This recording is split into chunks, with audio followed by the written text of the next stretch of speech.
हम लोग प्रीवियस जो वीडियो था आपका जो अपलोड हुआ है आपके चैनल पे, उस पे आपने रिकॉन्सिलिएशन स्टेटमेंट के बारे में आपको बेसिक नॉलेज दिया गया।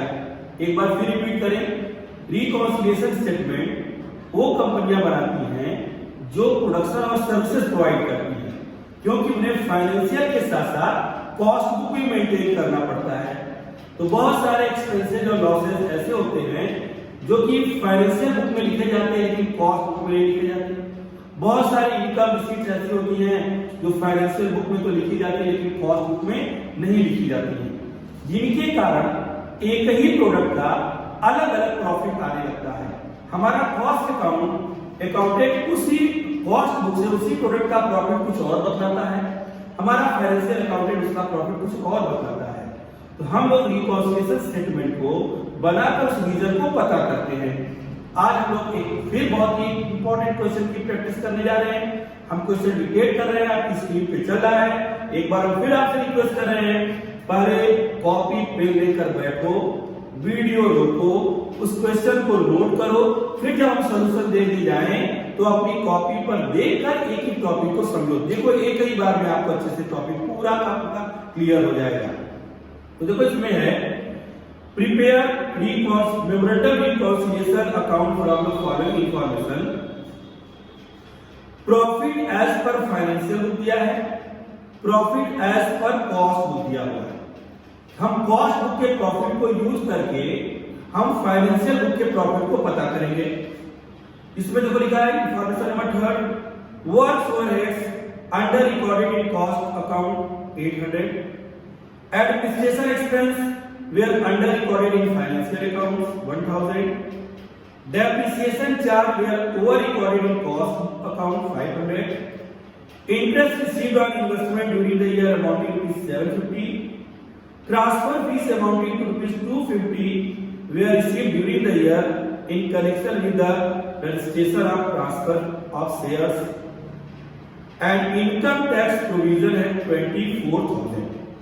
अब हम लोग को एक क्वेश्चन मिला, लेकिन देखो इससे पहले वाले वीडियो जो अपलोड हुआ है उसमें कॉस्ट और फाइनेंशियल को अलग अलग करके कुछ आइटम दिया था, इसमें एक एक सेंटेंस में दिया है।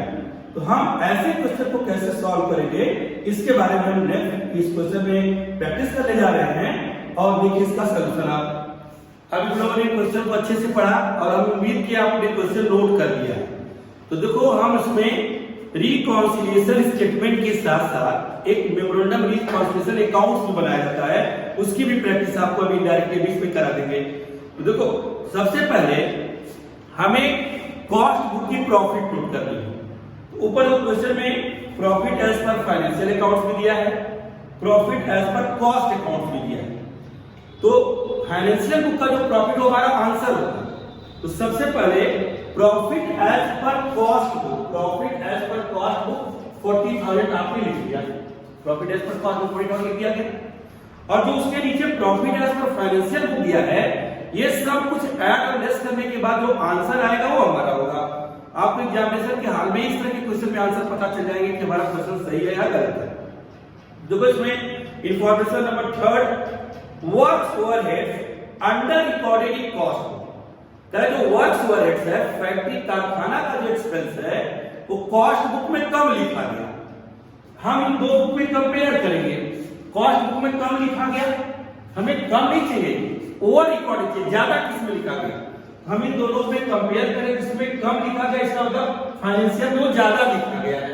तो ओवरहेड्स है माइनस की तरफ, तो माइनस हो गया 800 ज्यादा लिखा गया। अब ये सेकेंड बुक में माइनस है, ये माइनस ही लगेगा।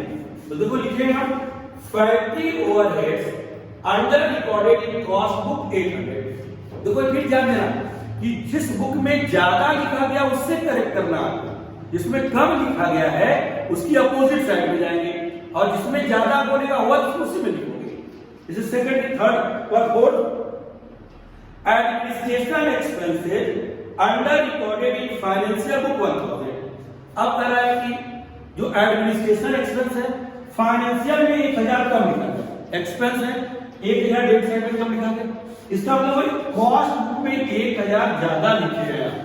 तो कॉस्ट बुक में माइनस की तरफ ओवरहेड से 1000 ज्यादा लिखे हो, रिवर्स करोगे फर्स्ट बुक में ज्यादा है तो प्लस कर देंगे, तो लिखेंगे देखो administration overheads under recorded in financial book 1000। एक बार फिर से सुनो, अगर कहता है कि इस बुक में अंडर रिकॉर्डेड कम है उस बुक को मत लिखो, सेकंड बुक में उसको लिखो, और कहता है इस बुक में ओवर रिकॉर्डेड ज्यादा तो उसी बुक को कंसीडर करो, बस यही आप फॉलो किए।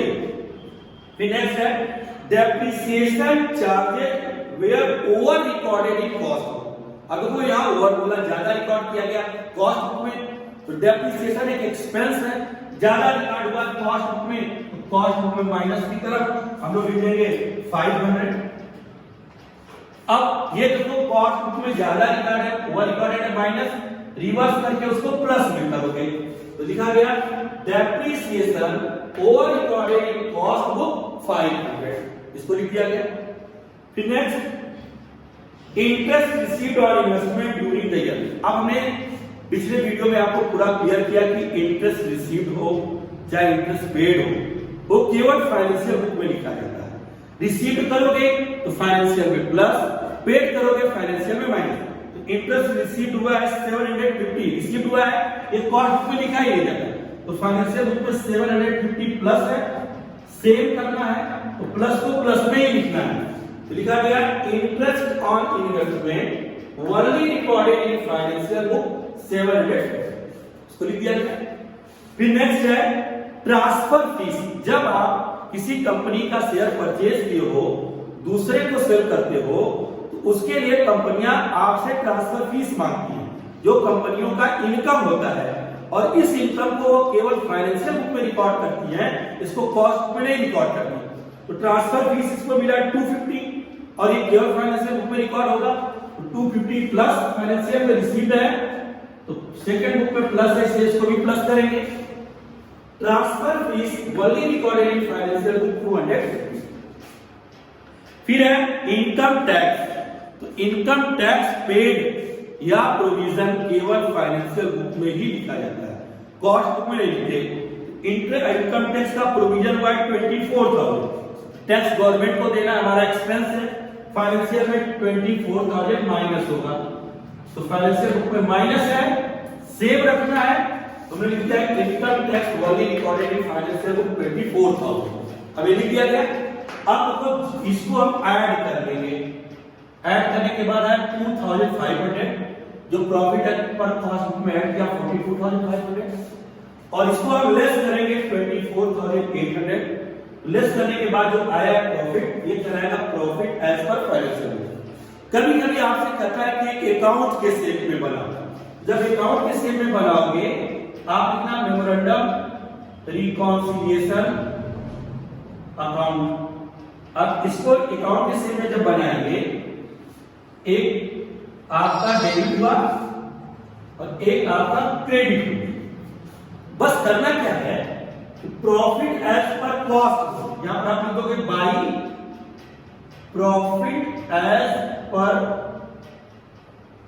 कॉस्ट बुक 40,000, और जो प्लस वाले आइटम हैं वो बाई की तरफ आप एक एक करके लिख दोगे। By administration overheads over recorded, by depreciation over recorded in cost book, by interest on investment only recorded in financial book, transfer fees only recorded in financial. और जो लेस वाले आइटम हैं उनको 2 करके डेबिट में लिखोगे, जैसे 2 factory overheads under recorded in cost book 800, income tax provision only recorded in financial book 24 है। तो जो लेस वाले आइटम है वही सेंटेंस 2 करके लिखोगे, और जो प्लस वाले वो बाई करके लिखोगे। और जब हम लोग इसका बैलेंस करेंगे, ये जब बैलेंस करके किया ज्यादा आएगा, और ये देना to profit as per financial book, इसका बैलेंसिंग फिगर आएगा जो कि होगा 17,070 आंसर आ जाएगा। तो जो प्लस वाले हैं सेम यही सेंटेंस बाई की तरफ, और जो लेस वाले हैं यही सेंटेंस 2 की तरफ करेंगे, तो हमें ये काउंट के शेप में मिल जाएगा। तो इसको आप फिर क्वेश्चन को पढ़िए, अपने से ट्राई करिए, और देखिए दोनों क्वेश्चन को पढ़ने के बाद आपका रिकॉन्सिलिएशन स्टेटमेंट बहुत ज्यादा क्लियर हो जाएगा।